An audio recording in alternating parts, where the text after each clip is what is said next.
The hospital room smelled of antiseptic, a sharp sting that clung to the air. I lay in the bed, my leg in a cast, my ribs aching with every breath. The car accident had been 3 days ago, a blur of screeching tires and shattering glass. I'd survived, but barely, fractured femur, bruised lungs, and a concussion that made my head throb. My phone buzzed on the bedside table, my mother's name flashing across the screen. Relief washed over me. I needed them now, my parents, more than ever. "Mom," I said, my voice hoarse. "I'm in the hospital. Can you come?" There was a pause, then her voice, cold and clipped. "Natasha, we're not dropping everything for you again. You're 30 years old. Stop being such a failure and figure it out." The line went dead. My name is Natasha Klein, and in that moment, my parents' words hurt more than the crash ever could. But they had no idea what I was capable of. Before the accident, my life in Boise, Idaho, was a vibrant tapestry woven with ambition, creativity, and a lingering sense of obligation. My apartment, a second-floor walk-up in the North End, was a cozy haven, its hardwood floors creaking underfoot, its walls adorned with thrift store art and colorful throw pillows. Mornings began with the gurgle of my coffee maker, the rich aroma mingling with the crisp mountain air that drifted through my open windows. As a freelance graphic designer, I thrived on the rhythm of my work, sketching logo concepts on my tablet, tweaking color palettes until they sang, pitching branding campaigns to small businesses across Idaho. I'd built a reputation for designs that captured the soul of a brand, from craft breweries to boutique bakeries. Each client approval was a small victory, celebrated with a quiet toast on my balcony, the Boise skyline glowing under the stars. My latest project, a rebrand for a local coffee shop, had kept me up late, perfecting a logo that blended rustic charm with modern flair. Boise suited me, its quiet energy and mountain backdrop a far cry from the stifling expectations of my childhood in Meridian, an hour away. My parents, Robert and Diane, had retired early, living comfortably in a sprawling ranch-style house funded by my father's pension and my mother's inheritance. They'd always seen me as the difficult child, the one who dared to dream beyond their vision of success, a stable job, a predictable life. My younger sister, Lauren, was their golden girl, a part-time yoga instructor who floated through life in their guest house, rent-free, always finding herself with their endless support. I'd spent years trying to earn their approval, a Sisyphean task that left me drained but hopeful. When I graduated college with honors, I'd driven to their house, diploma in hand, only to find them planning Lauren's yoga retreat. "That's nice, Natasha," my mother had said, barely glancing up from her planner. When I landed a 6-figure design contract, they'd called it a cute hobby, asking me to redesign their garden club's flyer in the same breath. Despite their dismissal, I supported them. Every month, I sent $500 to cover their bills, a habit that began when they complained about rising costs. It meant skipping my own plans, a weekend in Portland, a new laptop, a savings account for emergencies. I called weekly, my voice echoing through their airy living room, and visited for holidays, helping with their endless projects, painting their fence, organizing their cluttered garage, troubleshooting their ancient computer that groaned under the weight of outdated software. They rarely asked about my life, their questions perfunctory, their attention drifting to Lauren's latest whim. My best friend, Mia, a fiery paralegal with a knack for cutting through nonsense, saw it clearly. "They don't deserve you, Tash," she'd say, pouring me wine at our favorite downtown bar, its walls lined with local art. "You're killing yourself for people who don't even see you." I'd laugh, deflecting with a story about a client, but her words planted seeds of doubt. I believed in family, in duty, in the hope that my love could bridge the gap. That belief was my anchor, until the accident shattered it. The signs of their indifference were woven into the fabric of my life, small wounds I'd patched with excuses and denial. My parents' calls were always about Lauren, her latest spiritual journey to a wellness retreat, her need for a new car, her vague plans to start a business selling essential oils. When I shared my own milestones, they'd offer faint praise before steering the conversation back to her. "That's nice, Natasha," my mother would say, her voice distant as she scrolled through Lauren's Instagram. My father was worse, his silence a judgment heavier than words, his rare comments laced with disapproval. Last Christmas, I'd driven through a snowstorm to join them, my car skidding on icy roads, only to find they'd planned a dinner with Lauren's yoga friends. I'd sat in their kitchen, eating cold leftovers while laughter spilled from the dining room, telling myself they were just busy. But there were other moments, a text from my mother asking for $1,000 for Lauren's retreat, a voicemail from my father scolding me for not visiting enough, even though I'd spent the previous weekend sorting their attic. The worst was 6 months ago, when I'd asked for their help with a client deadline. I'd been swamped, working on a campaign for a Boise bookstore, and needed someone to watch my cat, Luna, for a weekend. I'd called my mother, hoping for a rare moment of support. "We're not your maids, Natasha," my father had snapped, his voice crackling through the phone. My mother chimed in, "Lauren's got a big workshop that weekend. We're helping her." I'd laughed it off, hiring a neighbor instead, but the rejection lingered, a quiet ache I couldn't ignore. Mia had been furious when I told her, slamming her wine glass on the bar. "They treat you like an afterthought," she said, her eyes blazing. "When are you going to stop letting them?" I'd changed the subject, unwilling to face the truth, but her words echoed in my mind, a warning I'd dismissed until the accident forced me to see. The accident was a violent rupture, a delivery truck barreling through a red light on a quiet Tuesday morning. The impact was a cacophony of screeching metal and shattering glass, my car spinning into a ditch. I woke in the hospital, disoriented, pain radiating from my leg, chest, and head. The doctors were kind but direct, a fractured femur requiring surgical pins, bruised lungs causing sharp pain with each breath, and a concussion that left my thoughts foggy. Recovery would take weeks, possibly months, with physical therapy I couldn't afford. My freelance income, already stretched thin by my parents' demands, depended on my ability to work. With no savings, those $500 monthly transfers had seen to that, I faced a financial abyss.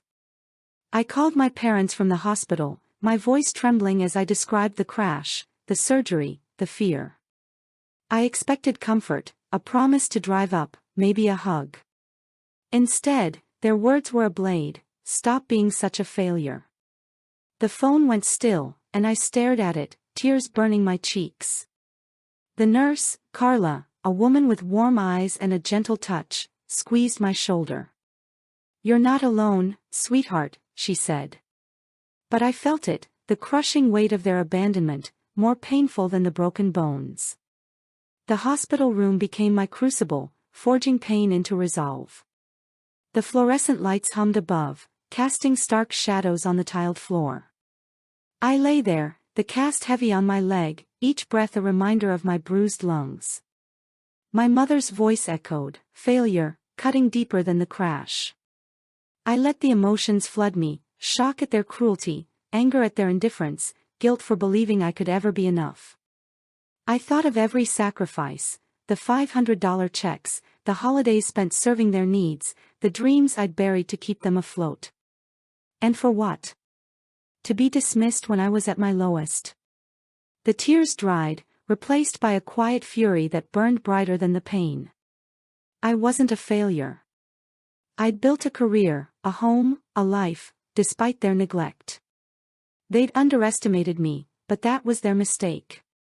I could have called them back, begged for their help, their love. The old Natasha would have, desperate to prove her worth, willing to forgive their cruelty. But something had shifted, a steel forming in my spine. I remembered Mia's words at the bar, her fierce belief in me. I wasn't their doormat anymore. I reached for my phone, ignoring the pain shooting through my ribs, and texted Mia. "I need your help. I'm done with them." Her reply was instant, "About time. I'm on my way."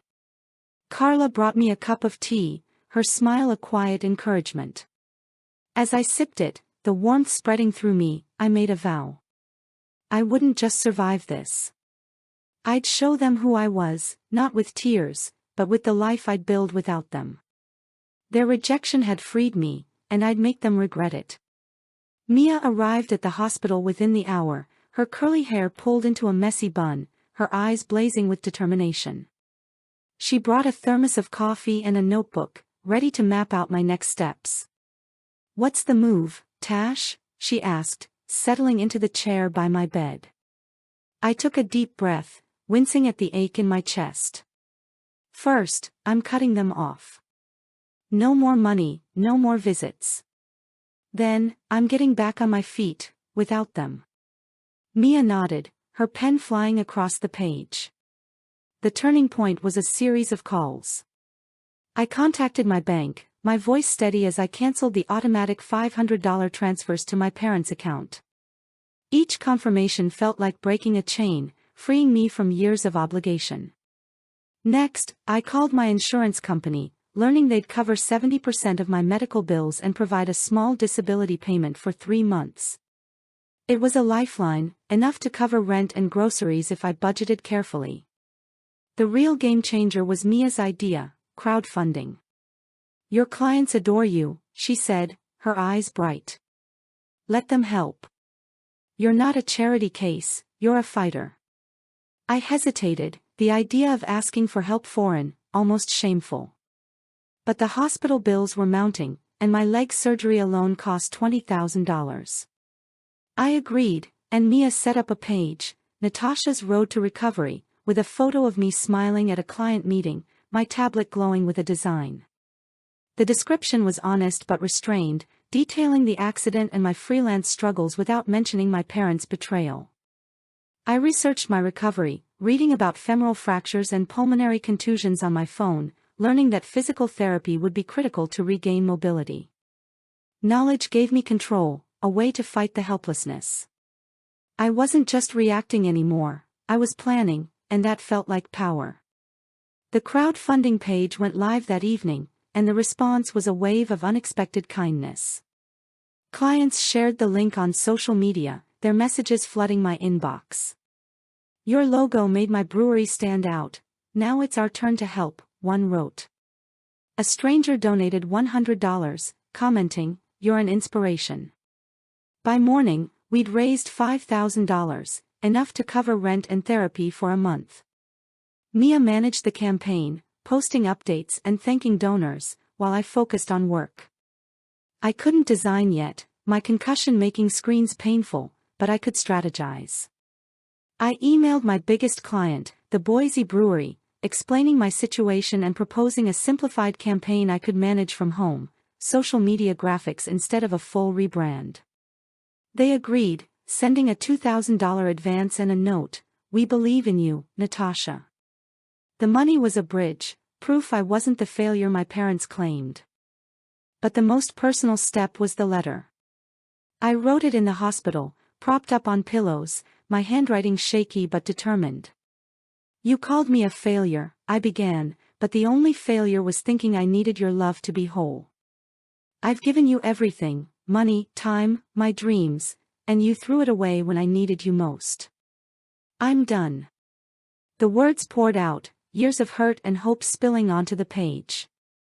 I didn't send it, not yet. Instead, I called Lauren, knowing she'd relay the message. "Tell them I'm done," I said, my voice firm. "And don't expect any more checks." Lauren's voice wavered. "They're going to lose it, Natasha.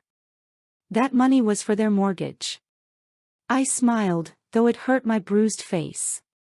"Then they'll have to figure it out, just like they told me to." The letter was my declaration, a promise to myself that their judgment would no longer cage me. The plan unfolded with quiet defiance, each step a rejection of their dismissal. Mia moved into my apartment, sleeping on my couch to help with cooking and errands. Her presence filled the space with warmth, her off-key singing a balm to my pain.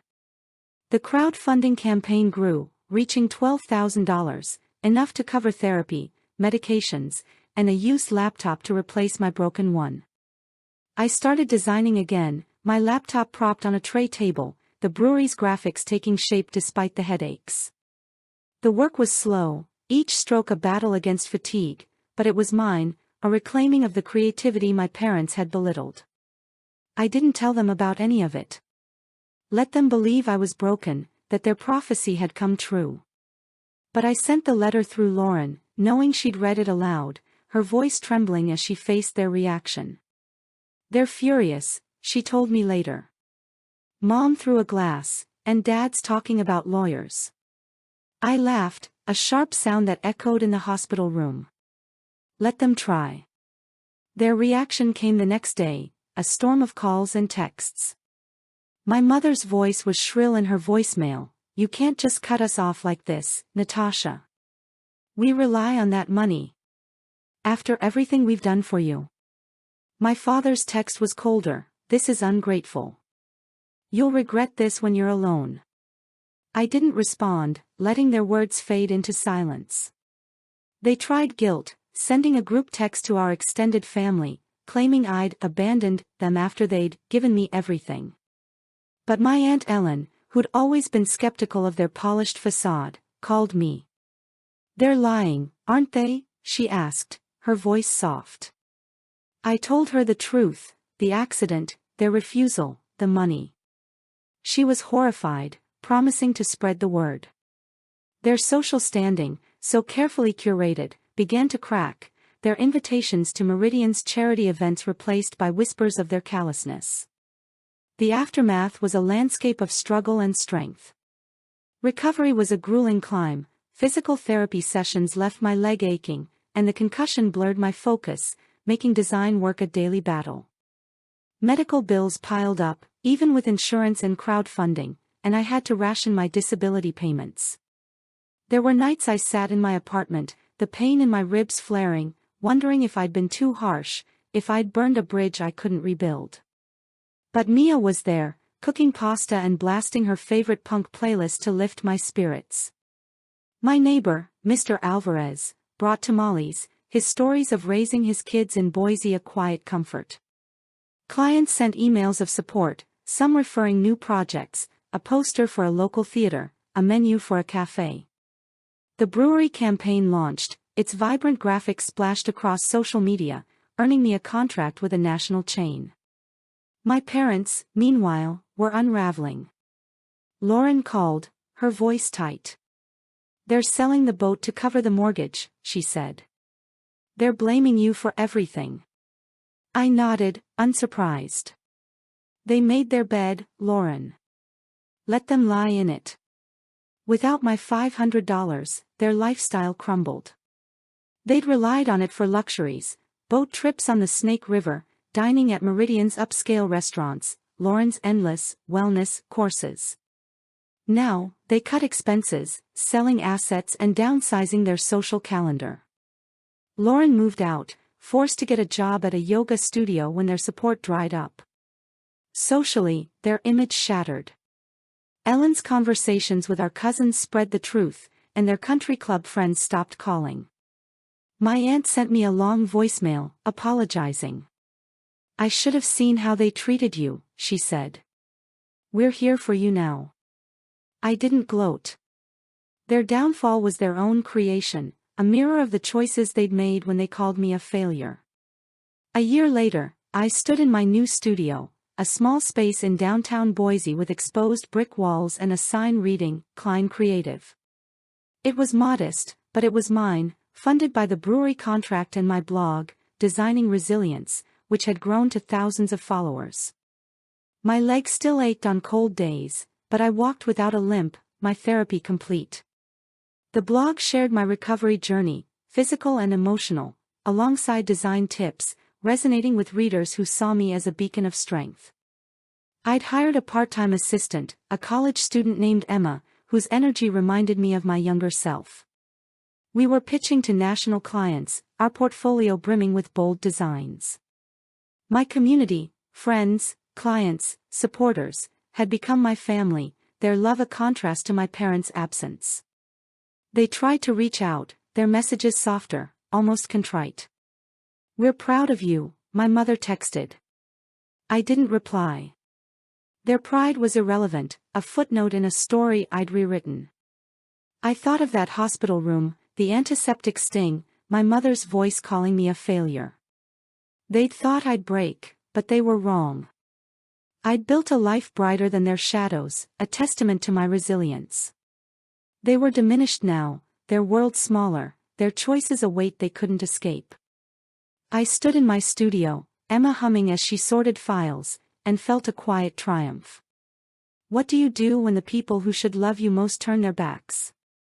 You prove them wrong, not with words, but with the life you build without them.